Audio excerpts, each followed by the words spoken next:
That's definitely a long delay. Hey, everybody, welcome to episode 21 of Joystick Maverick. I am Ernie Hawkins, and as always, your host. But this week, you'll notice I'm not with my partner in crime, Dominic Irvin. He is out traipsing the town with his brother for a bachelor party. So if you see him out there, buy him a shot for me. He won't thank you. His liver won't thank you, but we sure will. Joining me tonight is Mike Mahaffey, our producer extraordinaire, the composer of the song you just heard, and our outro song. Mahaffey, how's it going, buddy? Welcome to the week. It's good. It's good. I'm a little overwhelmed from Squid Game. I burned through it pretty quick. We'll talk about it later, but yeah, I'm a kind of emotionally a wreck. Really? No, not really. I definitely avoided that one. I'm gonna start off. We talked about it a little bit just now. We brought up Squid Game. I have a hard enough time keeping up with the content for this show, the new stuff. I like. It's October, which held a really near and dear place in my heart. Growing up, it was always like the 31 Days of Halloween, and that was before it was even on like Freeform. This was back when Sci-Fi every Saturday night at like 10 had one of those 1931 classic films of like Dracula or Mummy or whatever. So like I love going back to those old ones, but like I don't have time for Lost Boys. I don't have time for Hocus to try to pocus. I don't have time for Ernest to be scared stupid. I don't have time. And then when I try to keep it with this new like scary content because it's Halloween time, here comes Squid Games out of the clouds. Like, you got to let me know, man. You got to let me know in advance. You can't just, like, kind of slip in, like, hey, this is going to be, like, the biggest freaking thing on Netflix in 90 countries. And then, oh, by the way, you got less than 2 days to watch it with a kid. That's not happening. So, instead, I watched all the other new releases because they were little one-offs. I'm happy with it. I hit, not necessarily 80% of the content, but 80% of our list. How about that? Very good. Before we get started real quick, I do have an update from regarding Midnight Mass and Dominic. Oh, really? Yeah.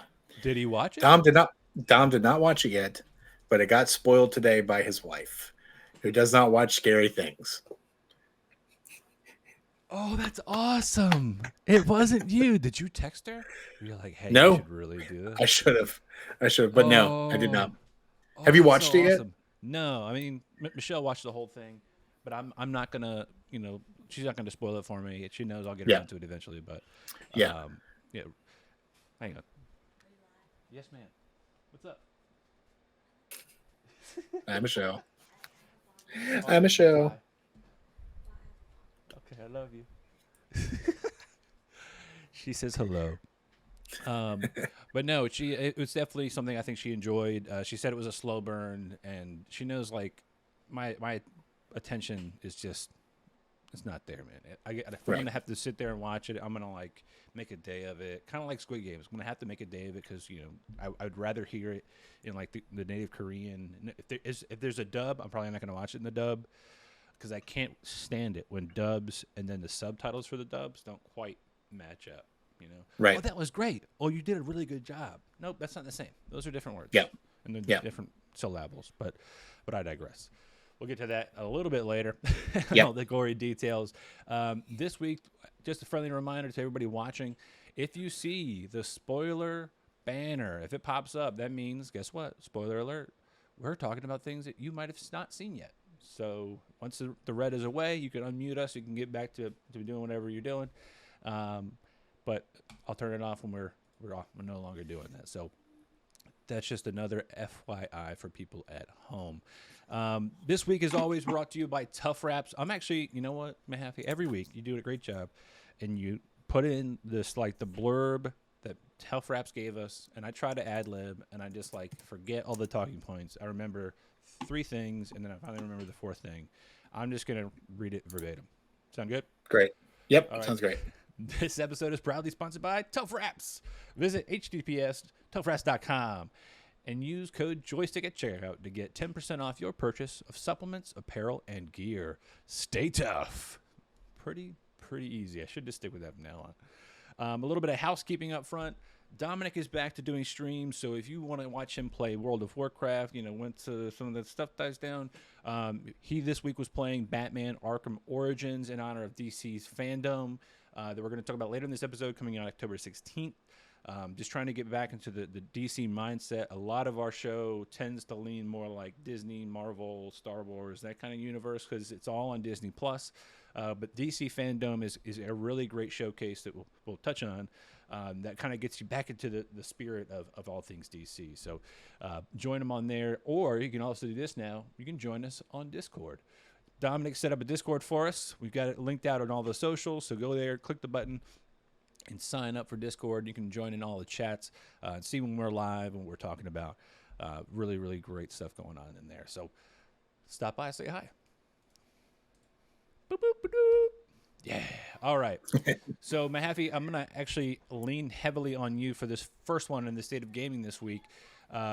Windows 11 came out, which to me is exciting because this is kind of like the first big facelift I've seen from Windows in a while. Although I'm not a Windows guy per se, I do respect the PC. Whilst working at the fruit stand with you, we had to kind of support the PC world a little bit with iTunes and things of that nature.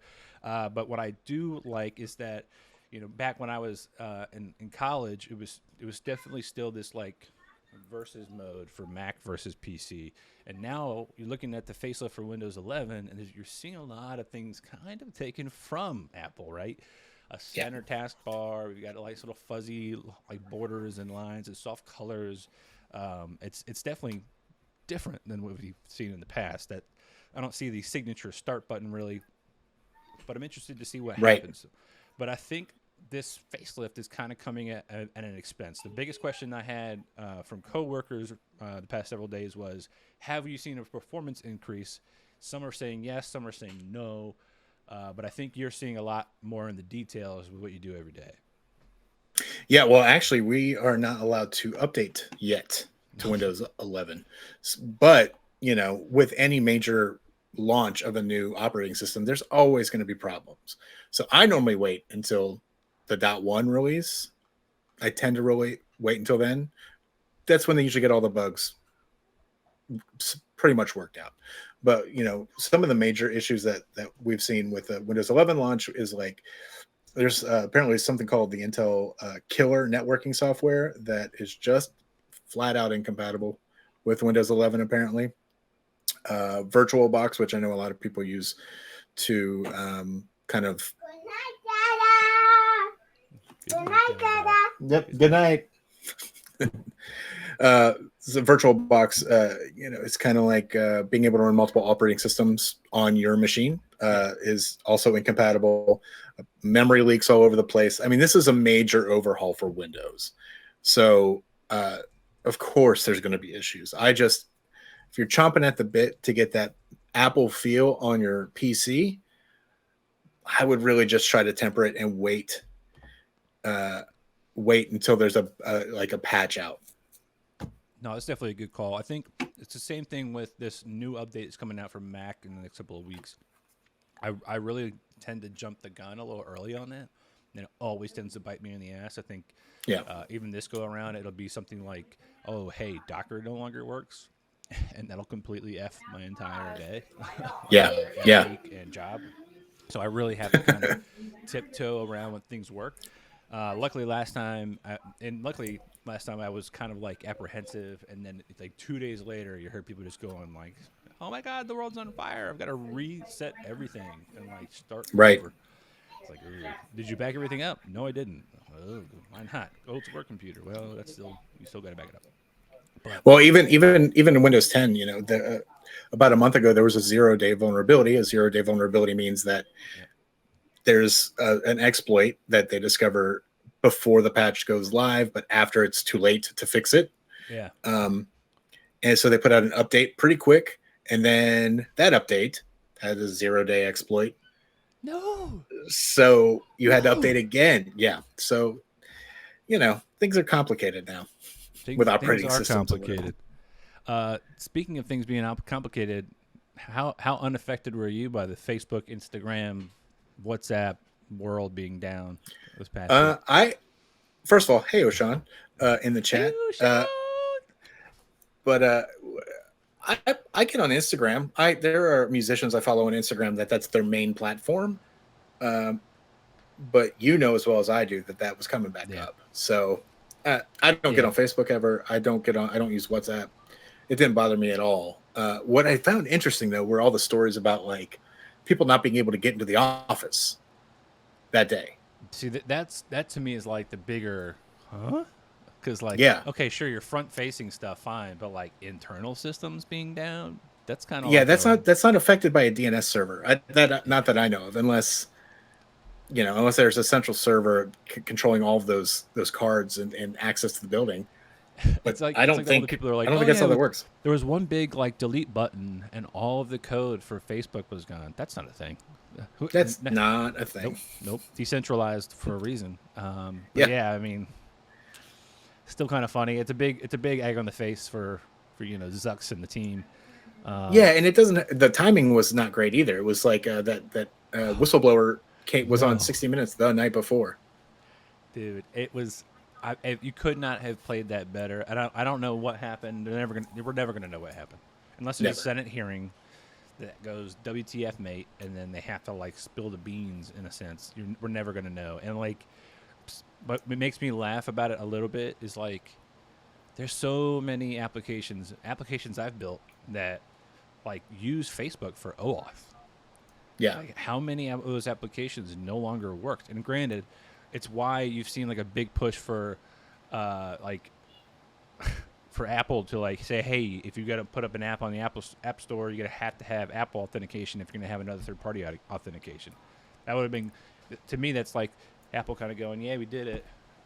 Look at that, we proved it. You have to do this for a reason, and I wouldn't be surprised if we come to find out like 10 years from now, like it was actually Tim Cook himself. Totally just Yeah.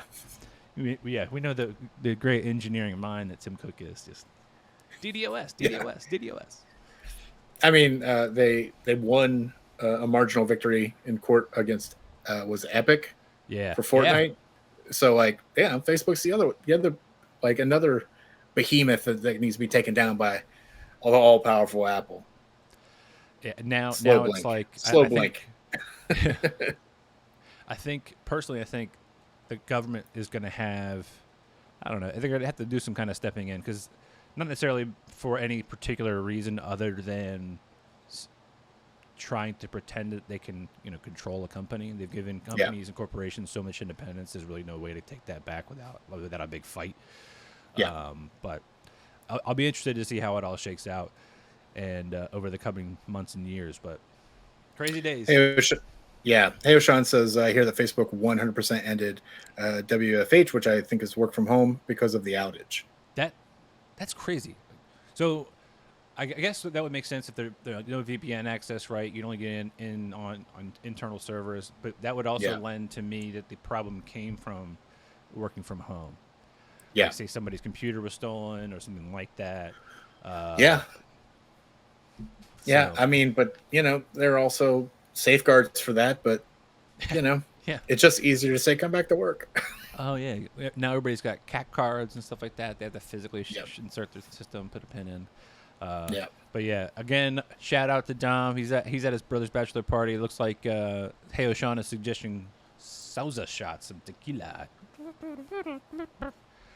I got to warn you, Sean, if you're anywhere within 100 miles of that man, do not give him salsa shots. His bachelor party was off the rails after a band pulled him on stage and gave him several shots of whiskey before we started our game of bar golf. And they tried to talk him into saying call his wife and say bad things. And I think I'm pretty sure I had to go up on the stage and physically take his phone. I got booed by the whole bar, but you know what? Sorry, Bob. No, sorry. Or that was Mike. It was Mike. Right? It was Mike. Yeah. But no, man, it was definitely it definitely set the tone right for the night. And for those that don't know what bar golf is when you go to a bar and you play golf. If you have a drink, that's even. If you have two, that's a birdie. If you have nothing, that's a bogey, right? And then you go to 17 more bars and continue to play the game. Whoever has the best score at the end loses probably, and also wins at the same time. So Dom won that. Hey, yeah. For Yeah. Hey, O'Shawn says, you're the hero Dom needs, not the one he deserves. That's right. You are his white That's knight. right. That's right. Now, Thanks, I'm not Sean. talking about the hair on your chinny chin chin. I need to trim mine. But moving right along, Alan Wake Remastered. Once again, another game has been remastered, reconditioned, and remade to be better than ever.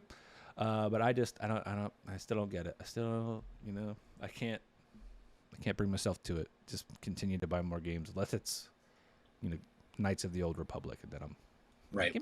Here's Actually, so I played Alan Wake when it was on Xbox 360. So when it originally came out, and I loved it. It caught me. So I picked up the remaster, and because I'm older, I understand a little bit more about what's going on. I was sitting in my living room with the lights on. The graphics are not scary, right? It's basically a human with like shadow stuff all over him, and the core game mechanic is that you shine a light on them to get rid of the shadow, and then you can shoot them and kill them. But what's scary about that game for me is the sound design. It's like on the verge of on the verge of like tipping over some sort of cliff. It's just like, you know what I mean? Yeah. Like it's like this like weird like static and wind sound that's super intense, and like I was sweating playing it. Like I was like, this is really intense, even though the gameplay is not that intense.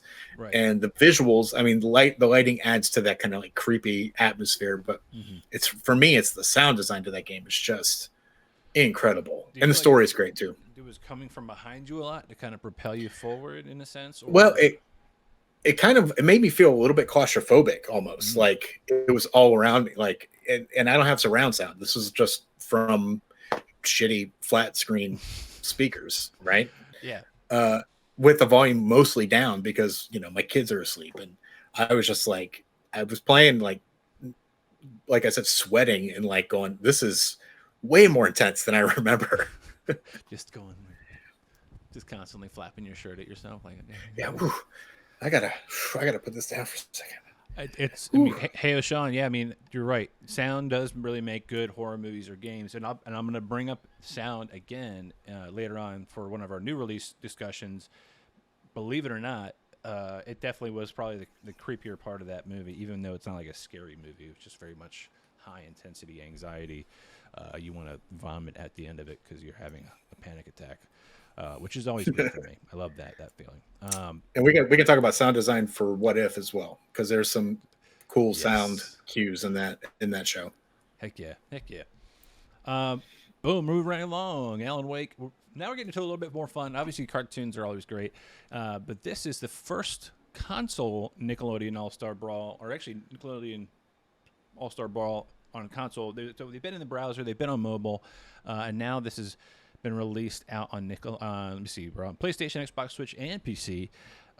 This is always a fun thing for me when you have crossovers. And I say crossovers kind of loosely. I realize Nickelodeon was always kind of leading the way with a lot of these characters on here, but the Turtles, weren't they like a Fox property many years ago? I think the original Turtles show was Fox, wasn't it? Yeah, and so like this to me was kind of fun to see. It came out on Tuesday, and it was oddly timed with another announcement and two topics we'll talk about. So I kind of thought it was kind of a little punch in the face. Here's another like fighter game with all these different characters from all these different properties, and on the very same day it's getting released, we're just gonna fucking be Nintendo and drop our balls in your face with another announcement and just make this look like poop. But let's be honest though, like this game definitely hits a very specific demographic, and it's like, I don't know, 9 to 13, like, and that's if your parents are our age and you're like, dude, you're gonna love watching SpongeBob and Rugrats and Real Monsters and Ren and Stimpy, and like force them to relive all these older cartoons. But I haven't seen any gameplay of this yet, but I'm hoping for good things. I feel like they've got enough of a track record with those browser and mobile games. They can at least make something kind of fun. Very cool. Yeah. The next big one, next announcement here is probably not that massive, and it's full of remakes and remixes. Pretty much all the Kingdom Hearts are coming in Nintendo Switch, so that's cool. In general, like, have you played Kingdom Hearts? I watch people play. How about that? Does that count? I just watch people. I've tried to play. I don't understand, but the audience is fierce for this game. It's fun. Okay, like I love Disney, Pixar stuff. Gets me going. It's got Final Fantasy, some Square Enix properties in there. Specifically, it's got, obviously we got Final Fantasy, The World Ends With You, and the Einhander. Yeah, come on, Einhander. Characters, and so like there's definitely elements I think that hits a lot of different demographics. Plus, these are the HD versions. It's the HD 1.5, the 2.5 remix, the 2.8 final chapter prologue, and the third. So there's a lot I think of content that people can kind of go back through and enjoy if they hadn't played, or if they only say got a console that had number 3 on it or whatever. They can actually get the full story from the beginning.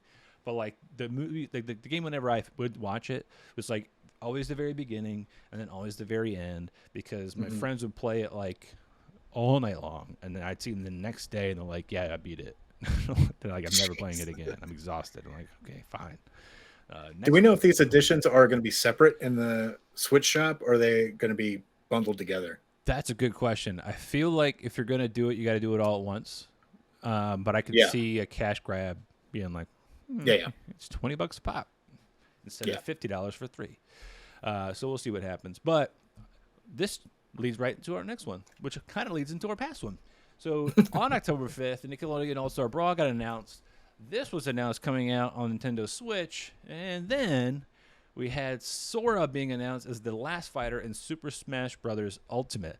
The little trailer was super epic. We've got basically just Mario. It looks like he's reaching into fire, but it ends up being a fiery blade that he just slings into the ether. It suddenly turns into the Keyblade, which slaps into a giant lock. The lock keyhole opens up, and out comes flying what looks like a knocked out Sora, who ends up just looking majestic as shit and flying around the room for several minutes with a bunch of our other Smash Bros. Characters going, oh my god. Every reaction video I've seen for this, like they must have needed copious amounts of tissues afterwards. Like, oh my god, you know. I saw so many people crying over this. This is really, and this is what I was. Yeah. I saw shorts of people like reacting to the reveal, just like. Yeah, like I can't. I'm so sorry. Which is great, and this is why I said that the audience for this is super fierce for it. And like, to me, and this is kind of how I feel about Nintendo in general. They make amazing. They have amazing IP. They make amazing games. The hardware is fine. The Switch, took over. Fine. The OLED Pro, I mean, whatever. I to me, it feels it's always the Switch has always felt cheap.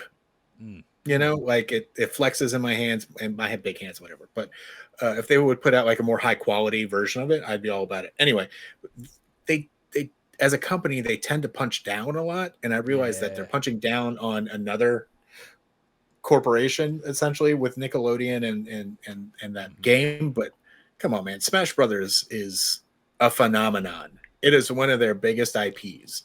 Oh yeah, that Nickelodeon game is not competition for Smash Brothers, but they just put their thumb right on top of them. It's almost like Kevin Feige saying that they're going to do Civil War after we find out that Warner Brothers is going to do Batman v Superman. Right.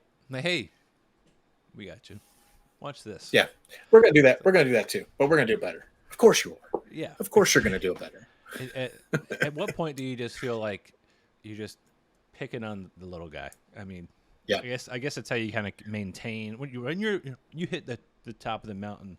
To quote Nick Saban, you become the mountain, right? So now, and I don't mean a mountain like a physical rock. I mean like the mountain from Game of Thrones. You're just squashing people like bugs. Squashing heads. Yeah. Sorry, Mandalorian. Pedro So good. Pascal. If Dom's still on, he's crying right now. That was like, Dude, that was his favorite scene character. fucked me up because I was definitely stoked. Of course, we all know the blade's poison, and it's wait. Yeah, spoiler alert box here. I don't know if we need a spoiler for a show that's like 8 years old at this point. We all know the blade's poison, but no, it was definitely like, to me, that was definitely like the like, oh my god, the Red Wedding. People can say all they want. To me, his face being caved in, I had the worst kind of dreams. But I digress. For sure. That's not that's on this topic. It's the next one. Coming soon to HBO. Actually, coming soon tomorrow. Let's go ahead and get this out of the way. No Time to Die. Guess what? Hopefully he doesn't die. Coming out tomorrow. We already talked about it. But it's worth noting, it is coming out tomorrow. Daniel Craig's 5th and final installment as James Bond.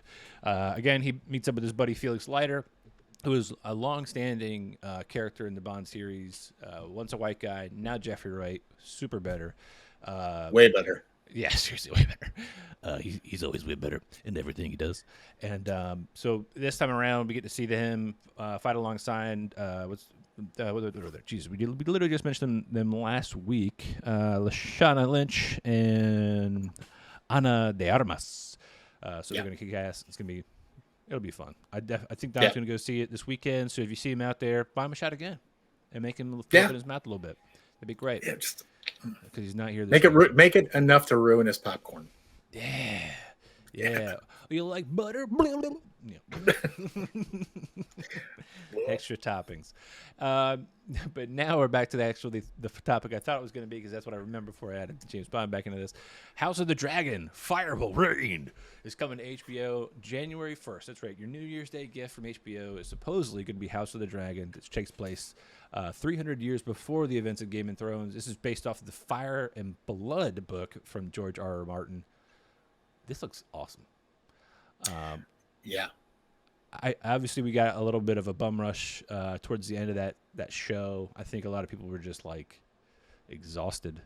I mean, that series, we're going to get to people being exhausted soon. That series it felt like it never ended, right? Like, for the people working it, for not just the stage talent, but like the people behind the scenes, the sound engineers, the people doing all the different sets and stuff. I'm sure they were dragging at their like what felt like a decade worth of work in 8 seasons. There's just you gotta try to get to the end, especially with George R.R. Martin getting older. You start to go like, is he ever going to finish that book? Probably. It's still questionable. I mean, Robert Jordan died before he finished Wheel of Time, right? Like, yeah. So it seems to be a trend maybe for these fantasy authors. Yeah, and I remember a couple of years ago there was like a Willy Wonka golden ticket kind of situation where hidden within several books across like the UK, there was going to be like 5 golden tickets for people that, if they found it, they could help write the last book. Something like that's called delegation. Yeah, which is like, that feels like a cop out. But I think he'll probably like pick up the phone. Hey, Neil Gaiman, can you just bring this in for me, buddy? I'm so tired. Can you land this plane? Because I've really put myself into a quarter. Ever since this show came out, I finally started getting laid, but unfortunately, these blue pills, are just running me ragged. Called Blue Chew. Not a sponsor. Yet. Once we get a little older, hey, come on, let's get some in-kind sponsorships. I digress on that note, but this does look awesome. We've got Matt Smith, from me, famous for Doctor Who. He's been in a bunch of other things recently, The Crown, and then we've got what's his face, Paddy. He's also pretty damn famous. He was recently in the one-off HBO show. Oh God damn it, with Jude Law, randomly. That's it. What was that show? It's got a season 2 coming out, but I digress. Great actors all around. I think we're going to see, something at least pretty fun. It's supposed to take place again 300 years before the events of Game of Thrones. All about the Civil War, the Targaryen Civil War. Even in the trailer, there's they're not saying that battles make kings or whatever. It's dragons.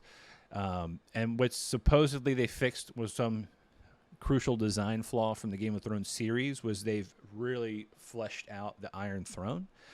So in the series, the Iron Throne, obviously it's made out of these swords that have been melted together, but also now you can see from the trailer what looks like swords that line not just like the Iron Throne itself, but all the way down and around the steps. Like they were like almost like a wedding gown, that a train that kind of went down the back of the chair to the sides and out the front. So it's very much Cool. like a bigger throne. It looks dope.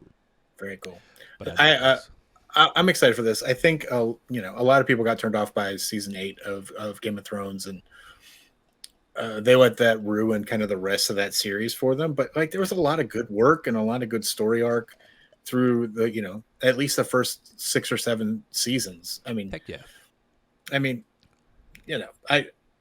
one of my running thoughts is always like, I try not to hate any media. I think there's only one movie I can remember that I booed at the end. Like that's how much I didn't like it. But I tend to like Earth. No, it was actually the last Bourne movie. Oh, Jeremy Renner? No, the one after that with Matt Damon. With actually Matt Damon? Oh. Mm-hmm. Yeah. Yeah, that's a discussion for another time. I was just completely disappointed with it. Anyway, but I try to like everything. Like I try not to shit talk anything. There's a lot of work that goes in that stuff. So, season 8, there were some weird decisions, but like that's the story they wanted to tell, and they told it. And to me, it didn't take away from Jamie Lannister getting his hand cut off, or the Red Wedding, or the dude falling out of the skybox. You know what I'm talking about? The like a lot of that stuff was just awesome. So those parts are still awesome. The Viper's getting his head crushed. Like all that stuff is still awesome. Season 8, mediocre. So what? Yeah, no, I agree 100%. Now, granted, there's stuff. It's funny, I kind of tend to be the same way, mainly because I'm non-confrontational most of the time. But every once in a while, that one person that you're like, that person's going to ask me that question. They're going to ask me it. So, what'd you really think of blah blah blah? And I'm like, how much time do you have? How much time do you have? It's always how much time do you have? Next up, DC Fandom. I just mentioned it. October 16th. Again, DC Fandom to me is always really exciting. It's only happened once. This is the second time it's happened. Correct me if I'm wrong. But this kind of gives us several big things right away. I'm going to quickly read through this list, and I'm going to quickly read through another list here in a second. But it's the new trailer for the Batman, the content for DC's League of Super Pets, which I don't know what that is. First look at Black Adam. I'm sure The Rock's going to be there in some kind of like V-neck cardigan again, so you know how he does. He's got to be sweaty all the time. I don't know why he would ever put on a cardigan. The Flash, we get a sneak peek of that. Aquaman and the Lost Kingdom, Shazam, Fury of the Gods behind the scenes. We got upcoming stuff with Batwoman, The Flash, Superman and Lois, and Sweet Tooth shows. That's right, that Sweet Tooth, Tom. We've got, the Suicide Squad spin-off series, Peacemaker limited event series. We got DMZ, farewell tribute to Supergirl. We got some sneak peeks for Doom Patrol and Titans. 100 episode celebration DC Legends tomorrow, which I can't believe that show made it to 100 episodes. Cannot oh my God. believe it. I love that show. That show but I can't believe it. Is famous for being just bad, right? Like it's just campy. Not bad, but campy. It's campy. Yeah. It's campy. It's got a previous actual Superman movie actor in it with Brandon Routh. Yep. It's got two of the guys from Prison Break. That whole monolithic Fox show. And they were partners in the show, right? It was Captain Cold and what's it? The guy with the fire gun? I can't remember his name.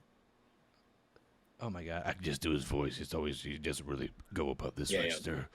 But no, you're right. Those two guys, and then. It has Rory. I'm calling him Rory. It's not his name in the show from Doctor Who. So Doctor Who. Once he was gone, I was kind of like, I'm out.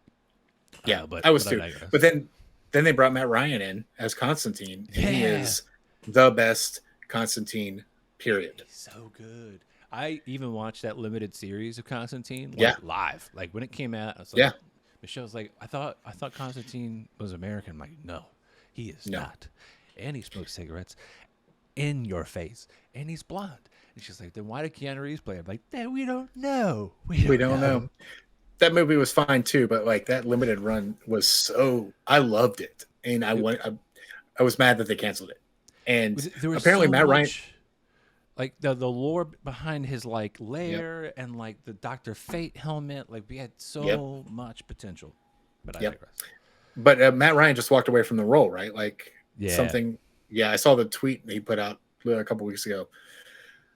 That's a huge misstep, in my opinion, for Warner Brothers to let Matt Ryan walk away from the John Constantine role. He needs to be Constantine in all DC yeah. related media because he's the I, best. I have to agree, man. And like, not only has he been obviously the live action version, but he's been voicing all of the animated movies as well as John Right. Constantine, which is again a no brainer. Like, I love Yeah. it when people, the actors that play him IRL, play him as voice actors. Now, granted, there's some people who just can't voice act. That's fine, but he can definitely nail it, and he did. Yeah. But Yeah. hopefully they make amends very quickly. Other ones to kind of quickly mention here, they got 3 upcoming comic book discussions for Wonder Woman. We got a Batman Fortnite crossover again called Batman Fear State. Black Manta series. We've got the return of a Milestone universe. Let's see, new look at animated and limited series Aquaman King of Atlantis. Harley Quinn season 3 is coming out. That's awesome. Glad to see that show still going. Yeah. Early look at Batman, Cape Crusader, and preview of Young Justice Phantoms. Young Justice, you know, our boy Dom's going to love that. And to round it all out, preview of the Injustice animated movie and trailer from the new animated heist movie Catwoman Hunted. That's a lot. That's a lot. Yeah. And that's not even listing all the people that are going to be on this thing. Like the trailer for it had like 60 names. And I couldn't read them all. All I did was like see if they fucked up and put my name in the list. Like, let's go back to where the H's were. And like, if I was in the middle of this. Oh man. Hey, Sean. I'm a little late to the game, buddy. Sorry. Sean wrote in here. Hey, Sean said, "Hey, I'll hate on season 8 for y'all. Haha." He said season 8 ruined subsequent rewatches for me. I think it's kind of like The Office, right? A lot of people only rewatch the seasons that had Steve Carell in it, and then they stopped watching it once he left, and then maybe they jump to like the end where Steve Carell's going back for like Dwight's wedding. Like, Yeah. the Andy is manager stuff, the Dwight is manager stuff. Granted, those are fun. There's a lot of great episodes in there, but I think we all kind of agree like there was a heyday, and then there was like a trickle off. At the same time, there was also like good episodes where like Will Ferrell was trying to become the manager, and then like Ricky Gervais showed up, and like those were always fun too. Or like Idris Elba, James Spader. Yeah. Yes, exactly. Yeah. But those have their moments. And to kind of speak to Sean's point, like I totally understand why people like will have issues rewatching because they fall in love with these characters and then a decision's made by some writer that it doesn't make sense, right? Like for a lot of people in that show, it was the Daenerys turn at the end where she just kind of snaps and goes crazy. Like I get it.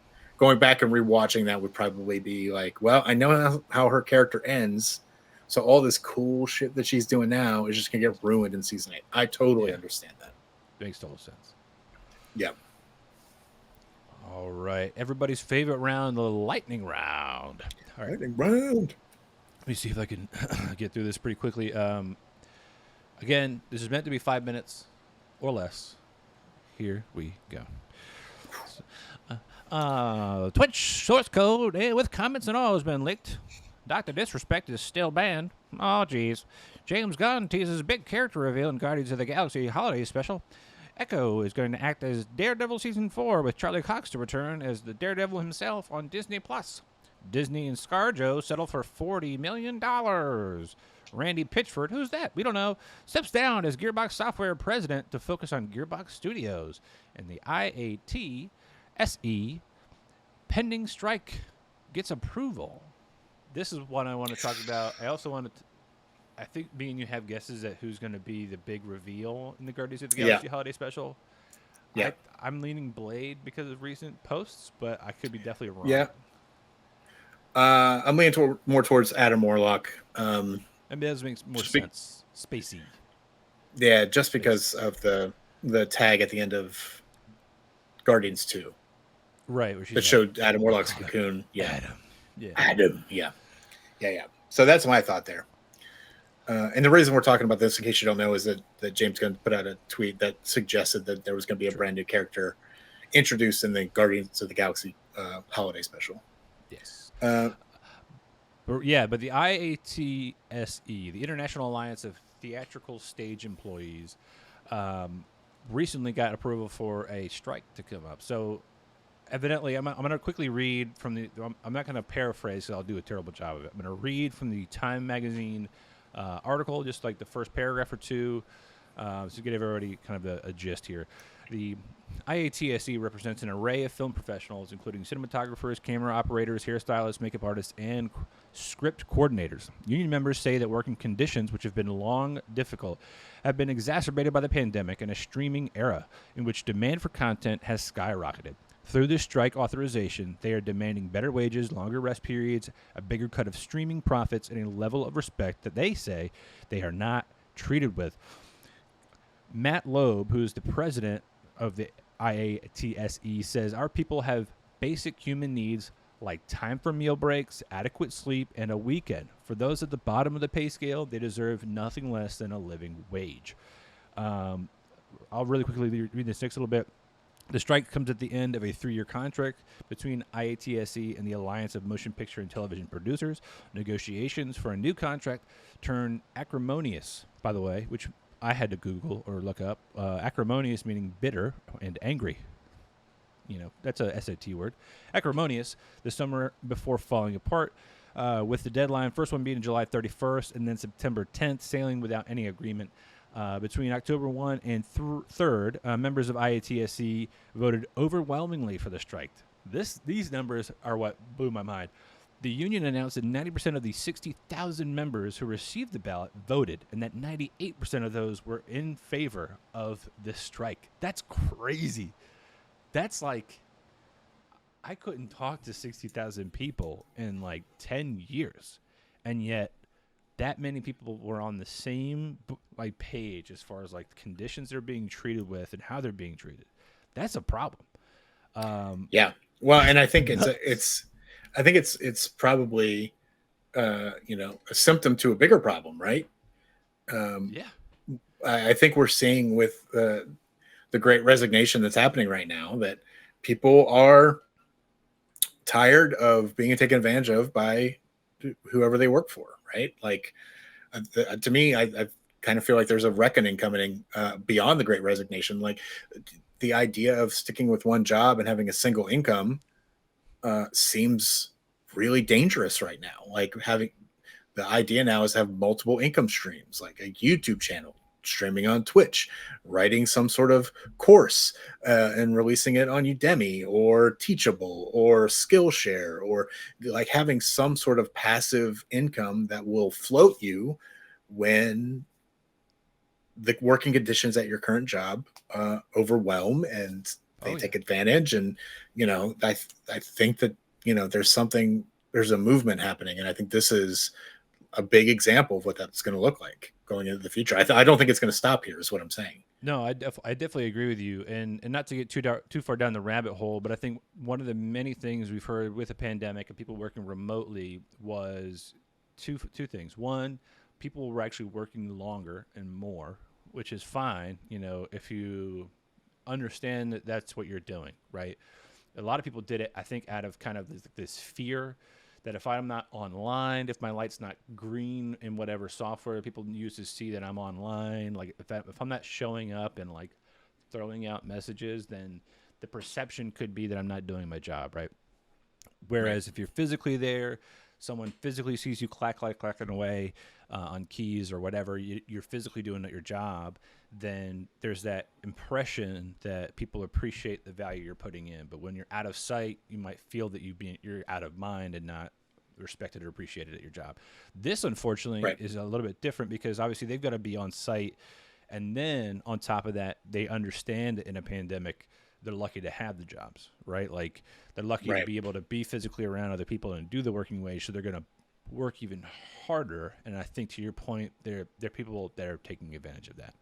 And it's an easy slope to slip into. It's easy to come to expect a certain level of productivity and forget the times when just 2 years ago that would have been like a hard 2 weeks, and then people are burnt out and they got several days off because they need to sleep or recuperate or do whatever fills up their engine back to neutral. But yeah, I'm interested to see what happens here. The next paragraph, little anecdote says, if the strike moves forward, it would be the first major walkout of Hollywood workers since World War II. That's crazy. Wow. Yeah. Wow. Yeah. Our friend of the show, Sam, was saying it was going to be bigger than the writer's strike that essentially ruined the show Heroes. And caused two half seasons of Entourage. Yeah. Yeah. That's what I remember. But yeah, but I think that show is brutal. It did. Yeah. But I think one of the bigger, the company that probably is the worst is probably Marvel Studios, because they've been able to collapse movie production from like, it used to be a 2 or 3 year cycle. You start, planning it out and filming and editing and finishing up the CG.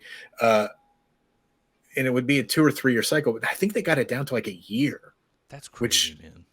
Blows my mind, right? Like a lot of that's through previs, because I know Marvel is huge into like basically animating the whole movie before anything happens. So, well, after the script, but like then the director comes in and watches the previs and then kind of like puts their spin on it. But from what I understand, Kevin Feige essentially writes all these, like puts all these movies together before the movies actually get shot. So it's kind of like on rails. Yeah. Filmmaking at a certain point, you're just doing what the colors say. Oh, this is number 2. I fill it in with blue. Right. Yeah. And having said that, though, I mean, I still think there's obviously hours and hours and hours of work that go into it, especially if you're the person behind the scenes. If you're not, director can do what they need to do, photographer, but if you're a makeup artist, every single day you got to continue to shellac that makeup on somebody and make them look just like they did the day before. And then you're the actor who sits there in the chair for 4 hours to get.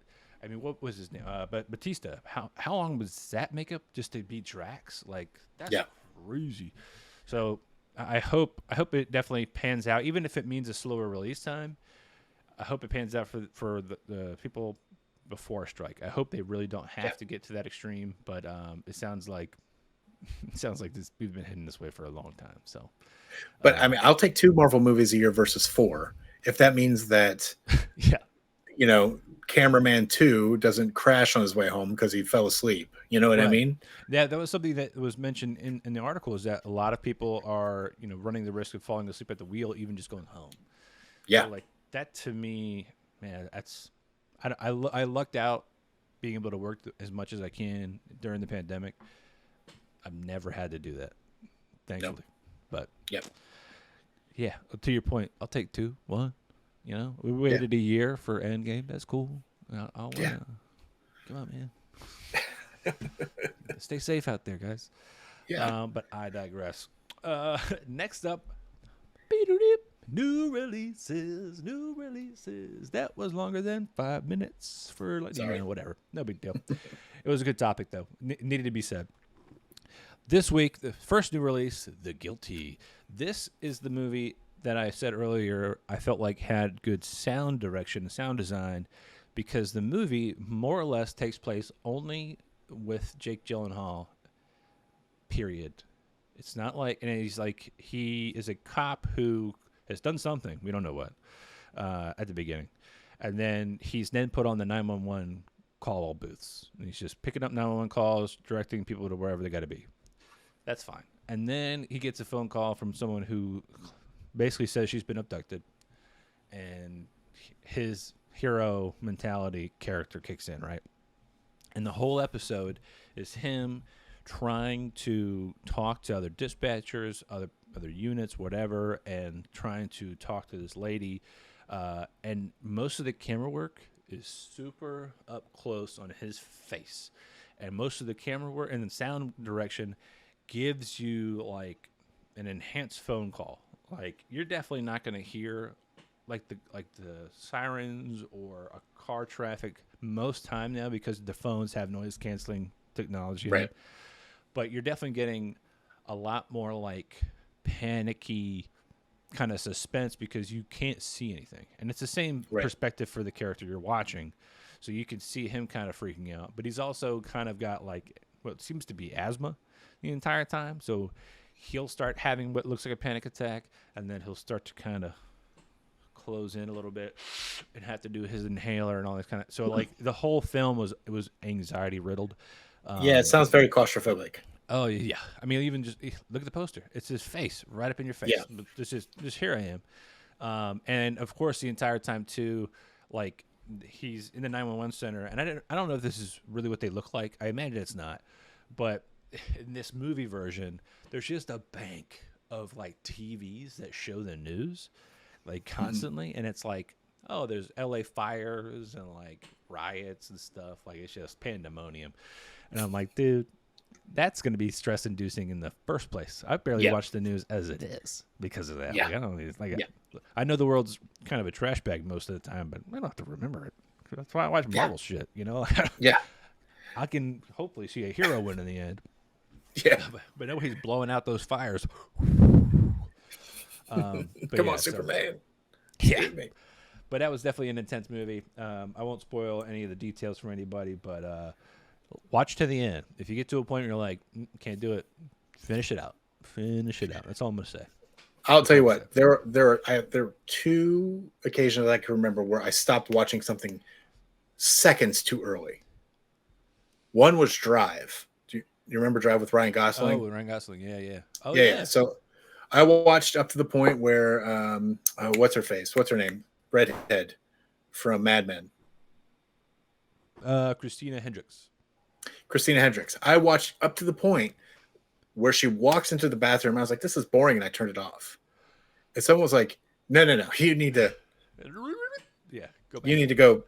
And like I was like, I watched her. I went back to the second time. I watched her walk in the bathroom. I was like, and then I was like, oh my god, what just happened? Yeah. Literally like 3 seconds past the point where I stopped. Yeah. And then the second one was was actually Squid Game. I started to watch the first episode, and I was like, nah, I don't like this. And then it just like kept like showing up in my feed, and I was like, oh, I got to try this. I guess I got to push past this opening or whatever. And yeah, it's worth it. It's definitely. I mean, it's the same thing with like Midnight Mass. Like now I've got to watch that. Now I've got to watch Squid Game, and I'll probably power through those this weekend. I don't want to, but I can't wait to be on the other side of it being like, I'm so glad I did. You know, like it's same thing with like Breaking Bad. Like I was watching Breaking Bad at like the third season because I was finally like, okay, I'll watch it.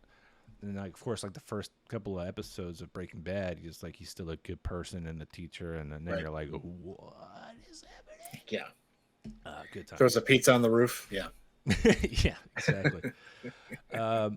The next up, I just finished moments before this episode, actually.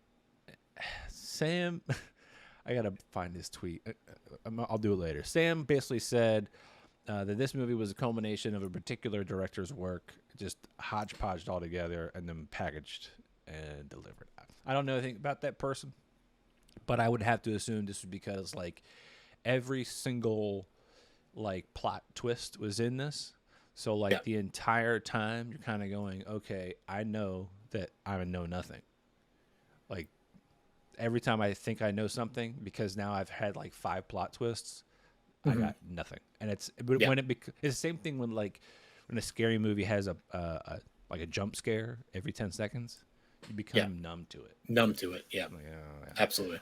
But it was definitely, again, I knew it from the get-go. It was going to be teenage angsty. Full of teenage angsters, not gangsters, but angsters. And they did this like perfect meld of every person, right? So like it felt like every spectrum of person was represented, which was great. Like nobody was left behind, including neo-Nazis, because reasons. You had gender fluid folks, you had people of all Sure. races, and you had interracial couples. Like, it was great to be inclusive when it comes to murdering everybody, right? Like, that's how I like my horror movies. Well, how tropey did they get Spread the with hate it? evenly. How Um, tropey did they get with like the because like there tends to be an order when we're talking about race and horror movies, So did it follow that trope, or was it like more random and potentially more realistic? no, it was definitely like I wouldn't say it was more random. It was more the jockey white guy gets it first, which is great. Immediately Yeah, watching that's him good. die was like, that's wonderful. That kind of harkens me back Thank to you. like the old Friday the 13th Yeah, movies where where like the jock is like just banging the cheerleader out in the woods. And, as soon as you see two teenagers having sex in a horror movie, they're dead. Like that's yeah. they're punching their own ticket there. Yeah, him being like in the first couple of scenes, I was like, sweet, we get the biggest person out. Like, that's Yeah. Lord of the Flies to me, right? Like, who's Yeah, the yeah, most likable, who's the biggest person? You're done. Okay, moving right yeah. along. But I will say, like, at a certain point, you start to figure out, because the whole movie is more or less around the murderer is trying to unearth your secrets and then share them with everybody as they're murdering you. Like, hey, you thought nobody knew about this? Well, everybody knows now. And then they are 3D printing a mask to wear that looks just like the person they're murdering. So it's like your secret has now come to kill you, kind of thing. So it's like I know what you did last summer on steroids. Right, exactly. Okay. And and in hindsight, a 3D printed mask should have been more of a tell. Right. Like, who's out there 3D printing masks? Because that's 3D design, it's modeling, it's all that. And The then, print process probably is going to take yeah, you're right. 24 to 36 hours. Yeah. Yeah, and who's got the money? Like, Yeah, for sure. anyway. But it was fun. I mean, it's one of the first kind of horror things. It's new that I've watched this season. So obviously, Midnight Mass came out earlier. I probably could have watched that, but I didn't. I'm not gonna keep telling everybody about it. And then finally, Squid for new Game. releases, Squid Game. This looks gnarly. Like, if this was the okay, so Netflix, I found out like 2 years ago, has been doing crazy optimization tests when it comes to the little clips they should, not clips, but like the cover art and the little screen grabs like this that they share when you're watching Netflix. And you can see that in even just blipping down the screen or down in your menu feed of like, okay, I want to see what new releases are. I want to see top 10 in America. I want to see horror. And you'll see Mm-hmm. Squid Game 3 times, but it's 3 different cover arts because they're trying to see what one you like, right? Right. Same thing with like the movie San Andreas. Do you see San Andreas with The Rock, and then like 2 rows later, do you see San Andreas with Alexandria Daddario or whatever? Which one are you clicking on? Well, that even Right. happens across accounts. So like, I would see it on my feed, Michelle would see it on hers, and a completely different set of cover arts. Hmm. This cover art is ridiculous, right? Yeah. Like, and for a while, I just saw the circle, triangle, and square, and I'm pretty sure, like everybody else who uses a joystick, thought PlayStation. Yeah. And you're just like, where's the X that marks the spot? Yeah. Because I don't get it. But now I'm kind of like, and all I'm seeing now is like memes, like of just shots of the show. I'm like, okay, I've got to watch this now. Yeah, that's kind of what got me pushed me to just binge it as much as I could. I didn't want to get anything ruined. I saw people I follow on YouTube were like breaking down stuff, and I was like, okay, I just need to watch it so I can kind of like get caught up on this other content about it. Does that make sense? Yeah, and like, Yeah, yeah. I think the one that's triggered me the most, and this is going to be not really telling about me at all, actually, is the weird robot mannequin with crazy eyes, like the Oh yeah, yeah. giant pink robot thingy. And I'm just like, I don't even know what that is. I got to know if it's just laser beams coming out of this thing's eyeballs, or if it's just like looking for facial recognition, or like there's a picture of just like a dude holding the back of the shirt of another dude before he falls in the ground, and it looks Yeah. like they're kind of standing still. And I'm like, okay, is that like? And the memes for it are great. They're like, this is me, and then the guy holding me up is like knowing that tomorrow's Friday, or like this is me, and the guy holding me up is like that first cup of coffee, like that Sure. kind of like. Yeah, Now yeah, I'm yeah. like, I need to know what this is. Don't watch. Oh yeah. Sean just said, sadly got the ending ruined by myself because of YouTube autoplay. Oh, that sucks so bad. Yeah, Sean, I've decided with New Rockstar specifically that I have to unsub from their channel when something new comes out Do they just because put like they thumbnails in the giveaway? notoriously put something in the thumbnails. Like Into the Spider-Verse came out, and I shit you not, their thumbnail to say what they were going to say, we're going to break down the post-credit scene. The thumbnail for that video was Spider-Man 2099. And I was like, are you shitting me right now? D-holes. The worst. The worst. And they've done it a few times, even recently, where they'll put something in the thumbnail that's very spoilery. It's crazy. So Like- if there's something I care about that I don't want spoiled, I will have to unsub for that amount of time. So Like to me, like that's doubly hurtful, right? One is like the minute you realize they are gonna spoil it, and I probably should have had this banner up the entire time we were just talking. Oops. Spoiler alert. I don't know if we've actually talked You about haven't many been spoiled spoilers. for Squid Game, and I've actually been pretty good about it. If I'm being totally Yeah. honest. But like, if you know that channel does spoil, and then you start to see that the thumbnail spoil, to your point, yeah, unsubscribe. Unfortunately, I'll get like the YouTube algorithm will still serve me some bullshit, and most of the time, I just assume that it's like really hacky photoshops of something, or something that somebody put together, and I have to continue to tell myself that, or I will get totally spoiled on like 95% of the internet. Yeah. Same thing with like TikTok now.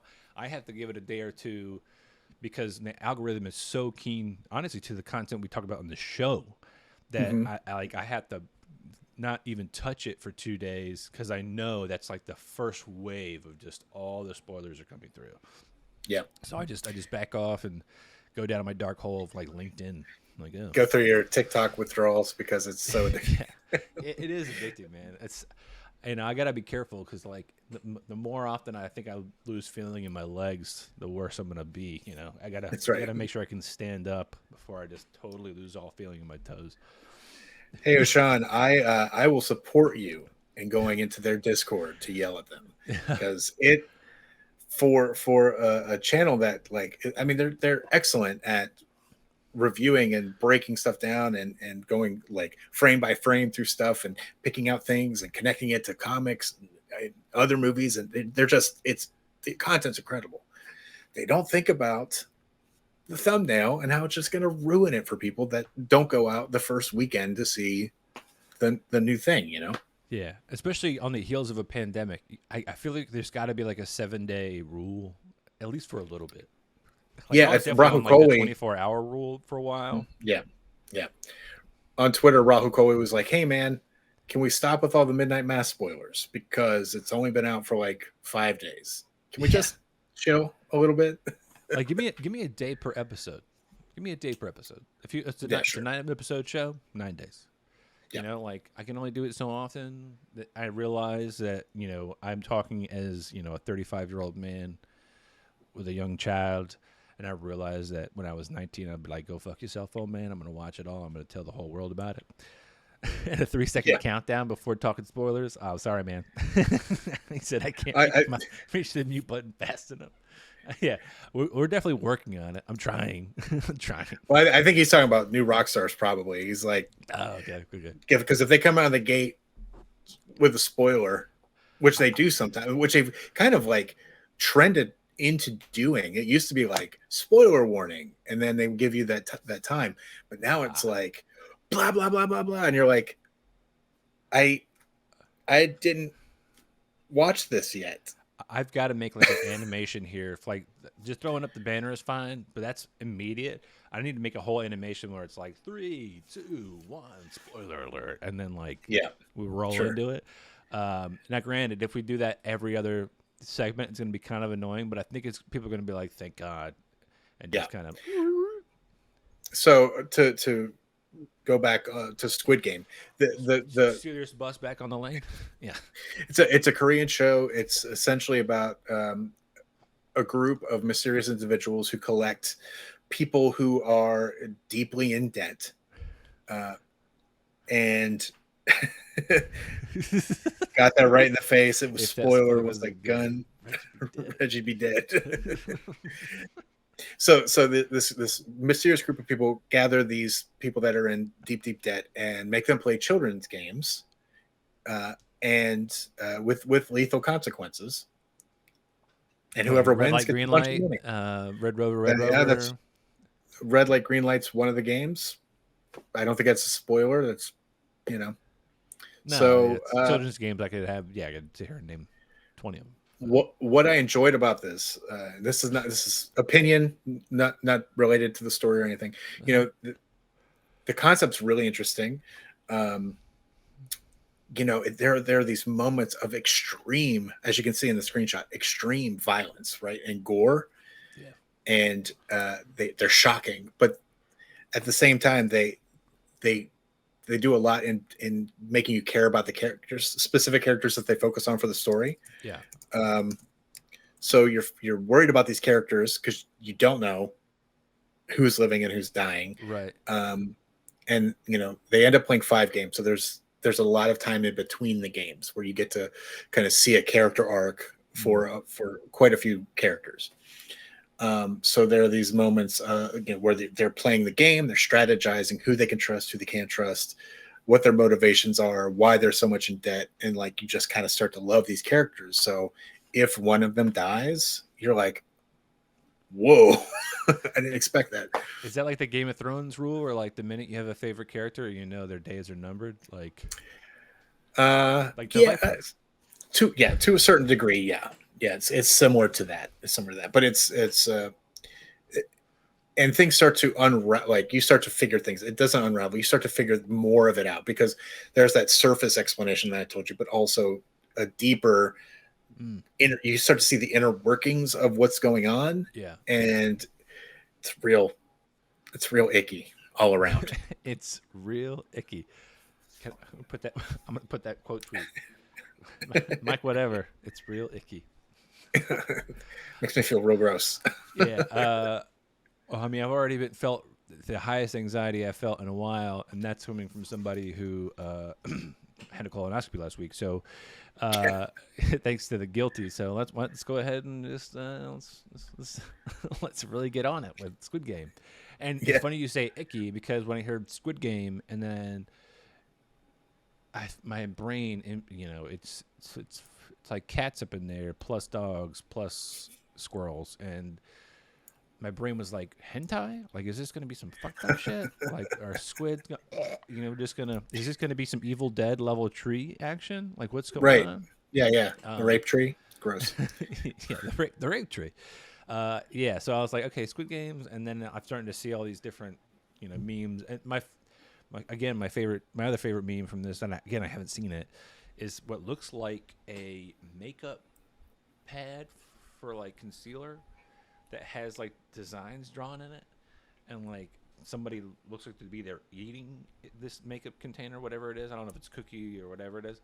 Sure. But like, it clearly they're drawing something in it in the show, and then they're like eating it. But all the memes are like, very vulgar, just detailed drawings of vulva and like and things like that. So or like the morning coffee joke always continues to come up, and it's just like so I'm interested because the memes are so good. So I'm like, if you can take a snapshot out of something and then make it into 15 different scenarios online with that it works, okay, fine, I'm in.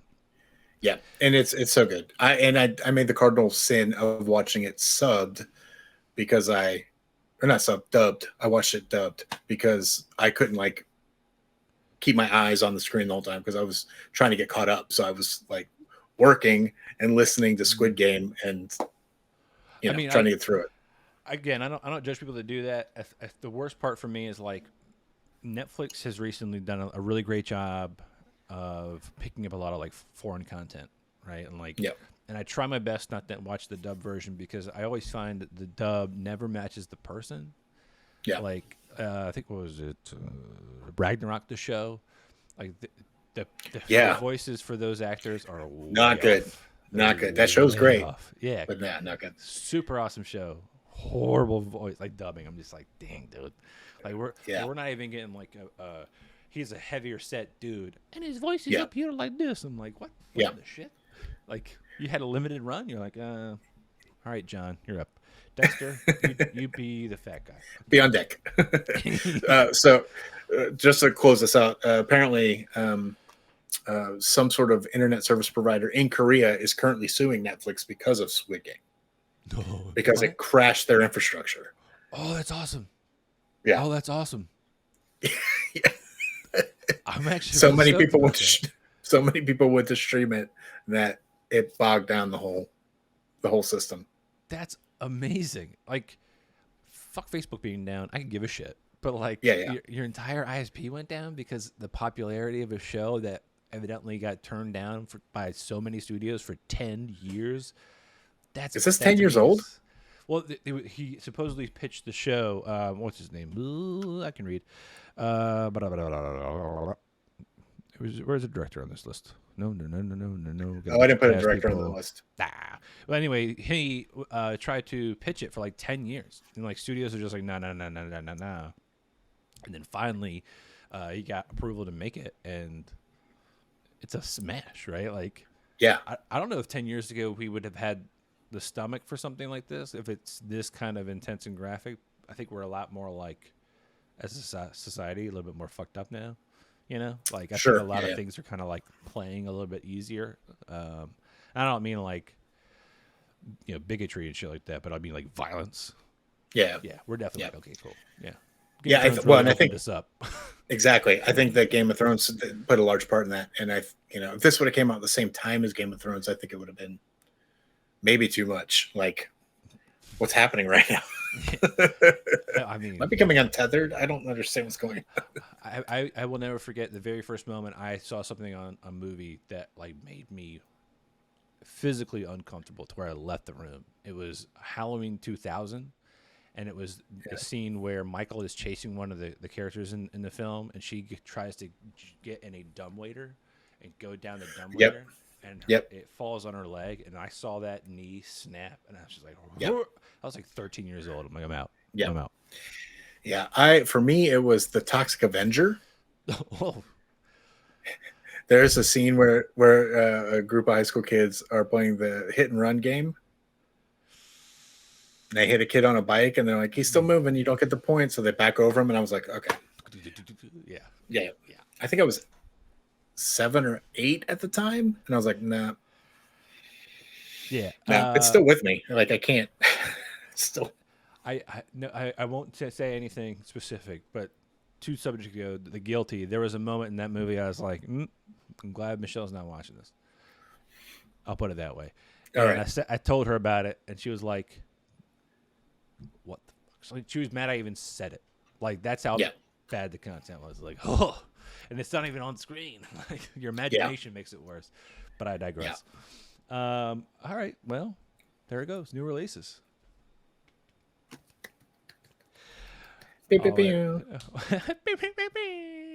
Once again, this week's brought to you by Tough Reps. ToughReps.com. Use code Joystick at checkout to get 10% off your purchase of supplements, apparel, and gear. Stay tough. I seriously took like half a scoop of pre-workout about an hour before the show because I was like, I'm dragging today, you know. Margot's going through sleep regression. I'm just like, come on, dude. I'm zipped up.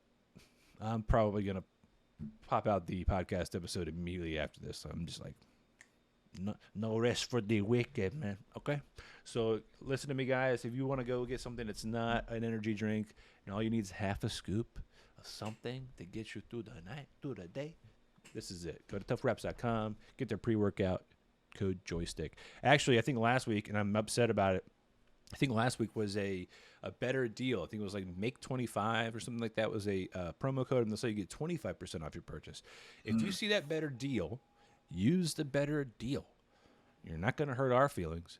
if they've got a site-wide sale, which I believe they do right now for Halloween, use that site-wide deal. Do not get a lease deal or a worse deal because you like us, which would be nice if you did. That's great. Get the better deal. The stuff is that good. The shirts are super soft, really nice. Own it. I love it.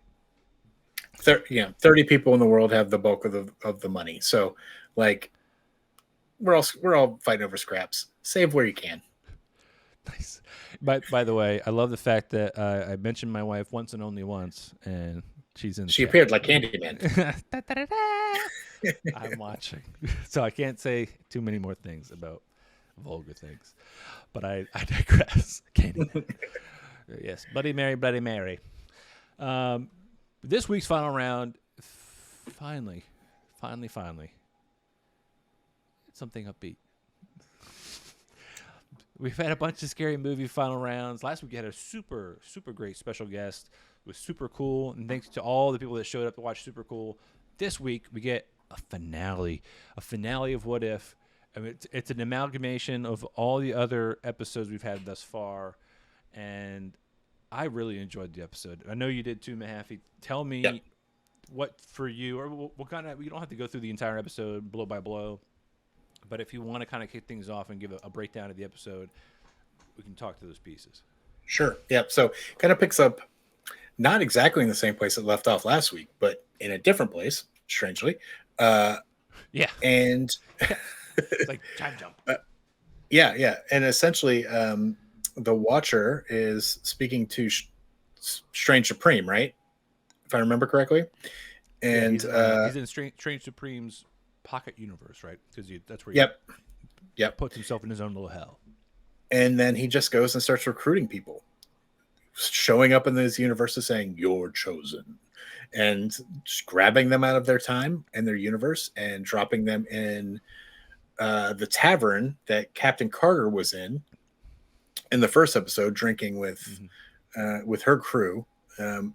And they go to take down Ultron, and probably the coolest action sequence the whole series, I would say. Oh yeah. I definitely. So this to me was like the Marvel's Legends of Tomorrow episode, where somebody just shows up across time and space and just recruits these people. But yeah, I have to agree. The action sequence was fast paced.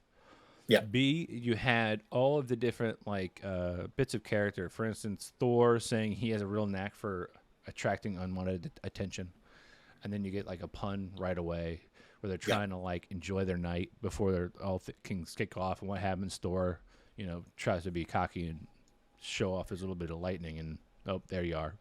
Yep. Ultron comes out of nowhere. Yeah. And I definitely enjoyed. Personally, my favorite moment in the fighting scene was Captain Carter and Black Widow just straight up wide receiver.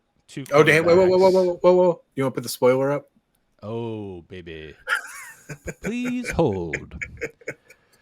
3, 2, 1, 2, 3, 4.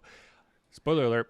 We're gonna talk about this episode. So if you're not gonna, if you've already watched it, great. If you're not, just hit mute. Don't go away. Just hit mute. Yeah, we're gonna be nice at the end of this. So I will say that there was one moment. Okay, now that everybody understands.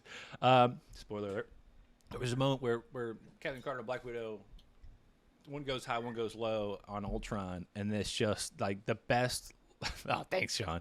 Yeah, spoiler alert. Ultron's the bad guy. He's never been a good guy, would never be one. But no, when they do that double cornerback or linebacker kind of collide with him, I was like, oh, I love football. Football's back. Crush him. So good. So there's a few things here. I understand there's a lot of animosity towards the Marvel franchise, and I get it. That's cool. But I have never in my life seen a franchise that can set up something in a movie from 10 years ago and pay it off 10 years later, right? Mm. So, for instance, we were talking about sound design earlier. Mjolnir has a sound. Yes. When Thor throws Mjolnir, it's got that ringing sound, Mm-hmm. and it when he throws it in this, it has the same exact sound. Same thing with Character her shield. Even if she her just shield raises it into view. has a hum Cool. to it. Yep, vibranium sort of hum. Um, Character themes musically show up every time a character shows up in What If, their theme plays. Captain America's theme plays, I believe, for Captain Carter. Yeah. Right, like it's like a broken down version of that theme. So when we were talking earlier about sound design, I think it's brilliant that they develop these sounds for these things that they never address, they never talk about. It's just, yeah, Sean, super consistent, just incredible. And to have What If, which has had a mediocre response from the audience, right? People are like, it's fine. I think that's a failure on marketing, because this was set up as an anthology series where each episode was going to be something different. I wish they would have just said, it's all going to come together at the end. Just trust us. Right. Follow us on this journey. Because the way they paid it off by addressing every episode, and even an episode that they had planned but never made. Oh, with oh my god, Gamora, yep, Gamora and Sakaar Iron Man. Yeah, that was supposed to be an episode where awesome. Gamora beat Thanos, right? Like, yeah. There's the speculation is that maybe she stabbed him for real when he was getting the Reality Stone. Like, she actually killed him. Like, there's a whole bunch of, would have been awesome. But how did Tony get to Sakaar? Like, there's a bunch of questions. The the creator said that got bumped to next season, so we might see it next season. But I don't know why we would see it next season. Like, that doesn't make any sense. But yeah, just to see a bunch of things come like the zombie, like them dropping the zombies on Ultron, and having Wanda be be there again to fight the entity with all the Infinity Stones, just like in Endgame. And it was Vision, so good. Of all people, and it was Vision, which is what ultimately got her to stop. Right, like she would have totally destroyed him. Oh, that was so good, because I forgot. Like, that's how these episodes have been kind of mentally for me. It's like, okay, there's an arc, and that's the end of the episode. When they start dropping the zombies, I'm just like, oh, that's going to be really fun to just watch. And then I'm like, I don't care if they like start biting them or whatever. And he's just like, what are you doing? And then flings them all off. And then he's like, oh, it's not the zombies, it's what comes with it. And it was Wanda. I was like, oh, yeah, that's right. I forgot. Well, and the first zombies through the portal were Captain America, I think Iron Man, and I can't remember who the other one was. I can't remember. But yeah. So the Doctor Strange being super powerful, kind of going toe to toe with Ultron, Supreme. What were they calling him? Infinity Ultron or whatever. Yeah, I'm just gonna call him Ultron Prime, because it was like Superboy Prime for so many years, like the strongest. But yeah, man, that whole hit, like evil Doctor Strange. Well, I guess brooding Doctor Strange, whatever you want to call him. He, to me, ends up having like the kind of coolest arc, because he ends up feeling guilty. It reminds me of the little known story about what happened to Jar Jar Binks in Star Wars. How, like, okay, what happened to Jar Jar Binks? Okay, some people were like, oh, actually, he was a Sith Lord, right? This whole time. What actually happens is Jar Jar Binks like goes back to Naboo, and he ends up like just living a life on the street because he hates himself for allowing the Empire to come up. That was more like the kind of the Doctor Strange. I hate myself so much, I'm gonna lock myself away forever, and now I've got to make up for it because I fucked up so bad. But he's so strong, right? We clearly know it's probably Mephisto energy. He's got that Kraken thing, whatever you want to call that, Hydra monster. Shumagorath-esque thing, Cthulhu face looking. And which Carter sees the tentacles coming out, and she's like, bro, whoa, didn't I fight that? Isn't that thing dead? Like, for sure. So that, to me, like, I'll be right. All these different pieces coming together, and then even better, we get a little bit of a head nod to what maybe season 2 could be like with, not with the same voice actor anymore, obviously, but with T'Challa and Peter Quill fighting Ego. So that was kind of sweet. And then Killmonger being just a douche and that being like Yeah. counted on was hilarious. Yeah. Yeah. Like Absolutely. knowing who people are, like, okay, that guy sucks. Screw that guy. Yeah, I can't think if he did anything else in this episode other than Be a dick. play with the Ultron head, figure it out, and then try to steal the stones. I don't know if he was in any action sequence, was he? No, not at all. Well, it wouldn't benefit him, right? Cui bono. Right. He's always looking for the angle. That character is always looking for how does it benefit me, and I think being a team player doesn't really benefit in the end of the world scenario. So he was looking for a way to probably survive, which is, I would just read into a lot, but I think anybody in a writer's room would be like, yeah, that's exactly why we wrote it that way, because that person does only give a shit about themselves. Yeah, yeah, survival mode. I mean, his character even in Black Panther was all about survival, right? Like, his motivations were mostly anger for the way his culture has been treated, but also the way that Wakanda killed his dad. Spoiler.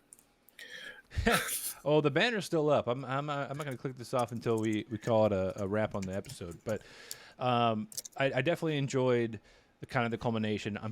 I'm sitting here racking my brain on like how do they even spin it into like a season 2? Like if it's just going to be more different timelines, that's super great. It's fine. Right. But if you have a story arc at the end, I'm like, what's bigger than the entire multiverse being threatened? Well, so the title of this was "What if the Watcher broke his oath?" We didn't see any sort of repercussions to the Watcher for breaking his oath. True. So that might be what season 2 is. True. I'm going to tell you this episode. I mean, I think that telegraphing the end happens a lot for a lot of different content, like being able to figure out what's going to happen. I had no idea what was going to happen because. What's his face? The AI. What's his name? The AI in the Arrow. What's his name? Oh, good God. Fuck. Wait, I just watched this today. Like, again. Yeah. Oh. Somebody faster in the chat, please type. I got his accent in my brain. I couldn't tell you what his name is. Olaf. Anyway. It's not Olaf. Arlo or something. Oh, good God. Quasimodo? No, not it. It's Baron von something. Steuben? That's not it. Hydraface is getting closer, Sean. Baron von Trapp is from Sound of Music. Yeah, Sound of Music. That's not it. Oh, Jesus. What if Arlo? Professor Arlo? No. Damn it. YOLO? That's not what I want. I digress. Jonathan. But yeah, I didn't see that virus in the USB port coming back. Oh my God. What is the name of that character? It's not Steubenville. It's like Armin Zola. Jeez. Zola. Arlo. So he got uploaded into Ultron, and I was like, this is still going to end badly. He's still a bad guy. And now he has the Infinity Stones and a vibranium body. Like, I don't understand what the end game is here. Right. And then Killmonger played his part. And I was like, oh, that makes sense. And then my favorite is like the Sherlock Holmes moment. Zola. I was way off. Yes, Samson. Way off. The moment where like Doctor Strange, aka Benedict Cumberbatch, has his like Sherlock Holmes kind of like, oh, you've played us and you foresaw all of this. He was just here to betray, blah blah blah, and he felt like a fool, like he was totally played. I'm like, yeah, dude, he's the Watcher. Like he might be narrating in real time.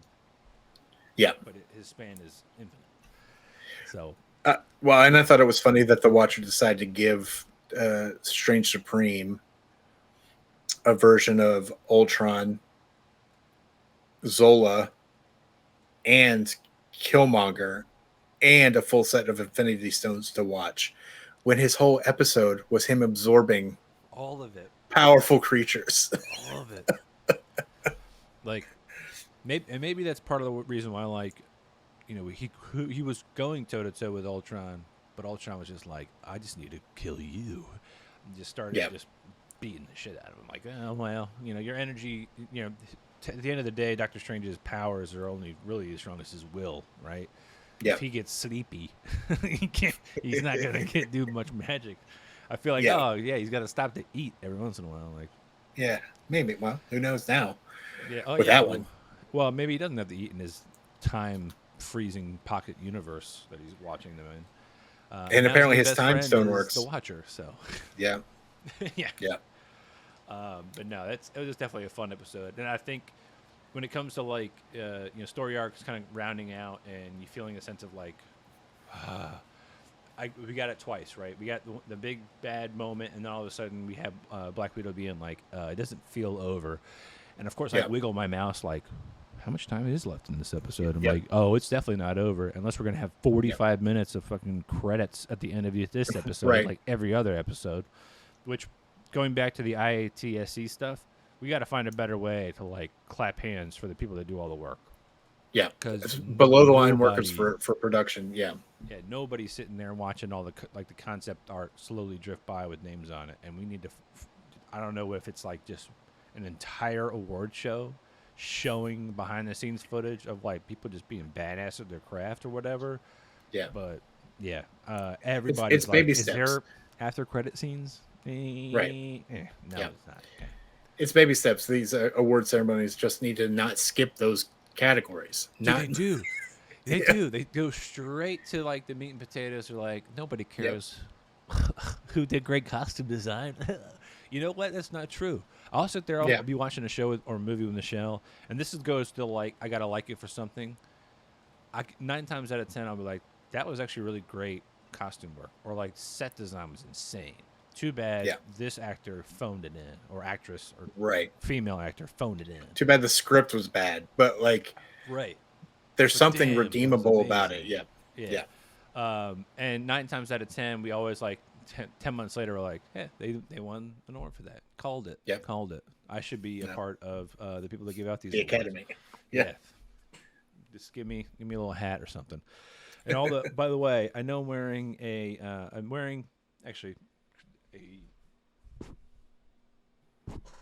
New York Giants crucial catch intercept cancer hat, but I put it this way because I thought it was hilarious to have the NFL logo, which like I think there's a bunch of people online just ragging on Rob Lowe last season for wearing at the NFC or AFC Championship, he was wearing a white hat and it just had the NFL logo on it, and they were like, that's very Traeger of you from Parks and Recreation, where you just want everybody to have a great time. Like, you're not going to show that you're rooting for a particular team. So it's like, I just want everybody to have fun. Just good, clean fun. Yeah, there you go. But yeah, it makes me laugh. But no, this week, good week, man. Episode 21, our show is now legal. Our show can go to bars, as far as, that's how it works. Episodes are years in show times. Correct. If you were if we were Joe Rogan, we would be Gandalf in years, right? But we're not. So right now we're just starting to crack a cold one. We're gonna make some mistakes. We're gonna go see Dom, buy him some shots on our birthday. But no, this is fun. Mahaffey, I'm glad to have you in the chair. I really appreciate it. It's always fun. I know as a papa, I know it's not always easy to get away, but I appreciate you getting loaned to me via your other half. So tell her thanks from the show and our audience here. Will do. Yep. So we can wrap things up. There's no real smooth transition here. It's just like, thanks guys. keep showing up. We get better with time, I swear. These jokes get funnier. This week it was a nice little what if. The next couple of weeks we've got major things coming out, especially as October continues on. Netflix, I realized that new releases starts to feel like a little bit of Netflixy. I think all 3 of our new releases were Netflix this week. Well, it's because Netflix is just shitting out new content. There you go. I get drunker. Thanks, Sean.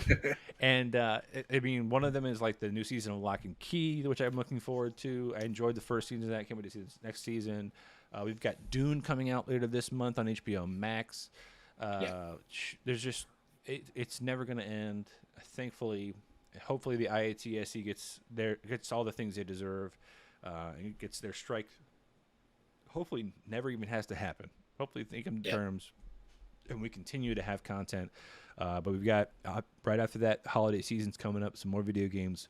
We'll be here the whole time. So thanks everybody for watching. I'm Ernie at UXD. Oh, sorry, at Ernie UXD. Yes, I reversed that. That's I'm it. Ernie Hawkins Yep. at Ernie UXD. I'm Mike Mahaffey at Mike_whatever. There you go. And this is Joystick Maverick at Joystick Maverick. Everywhere. Doesn't matter. If you go to Twitter and it doesn't fill, you'll find us. Get there. Thanks, everybody. Thanks, Sean. Enjoy the weekend. Stay safe. Peace.